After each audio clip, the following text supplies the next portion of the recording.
ஏய் நிஷா இங்க பாரியா லுசானி வீடியோ எடுக்க டைமா இது. ஏய் குழந்தை பிறந்து வளர்ந்ததுக்கு அப்புறம் நாளைக்கு அவங்க அம்மா எவ்வளவு கஷ்டப்பட்டாங்கன்னு தெரிய வேணாமா? Facebookல போடுறதுக்கு எடுக்கிறேன். அர்ஜுன் எல்லாம் உன்னோட தான் அர்ஜுன். இன்னைக்கு ஜாலியா தானே இருந்த.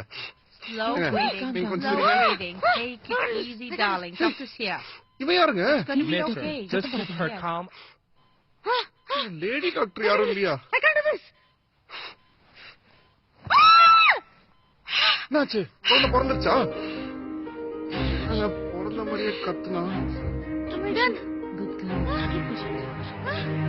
இல்லையா? டேய். என்னடா சொல்றீங்க? ஸ்பெயின் போறதுக்கு எதுவும் பண்ண முடியாது. ஐயோ அர்ஜுன் முடியல வலிக்குதுடா. அர்ஜுன் முடியல அர்ஜுன். அது வலிக்குதுடா அர்ஜுன். சரி பாத்து நான் உள்ளடா அர்ஜுன். சரி Stay calm. குழந்தை தானே. ஓகே நிஷா கொஞ்சம் பொறுத்துக்கோ நிஷா. இதெல்லாம் பண்ணாதேவா எனக்கு பயமா இருக்கியா நிஷா? அவளை லவ் பண்றேன்னு எனக்கு தெரியும்.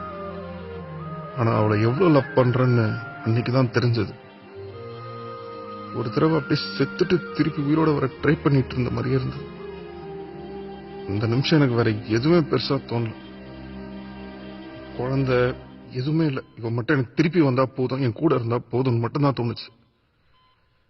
நம்ம ஊரை தவிர மற்ற எல்லா ஊர்லயும் குழந்தை பிறக்கும் போது அப்பா கூட நிக்கணுங்கிறது தான் ரூல். நான் அதை விளையாட்டுத்தனமா ஓகேன்னு சொல்லிட்டேன். நிற்கும் போதுதான் தெரிஞ்சது அது எவ்வளவு வலியான ஒரு விஷயம். அவளை விட எனக்கு தான் அன்னைக்கு அவ்வளவு வலிச்சது. இப்பதான் தெரியுது நம்ம ஊர்ல ஏன் அப்பா உள்ள விட மாட்டான்.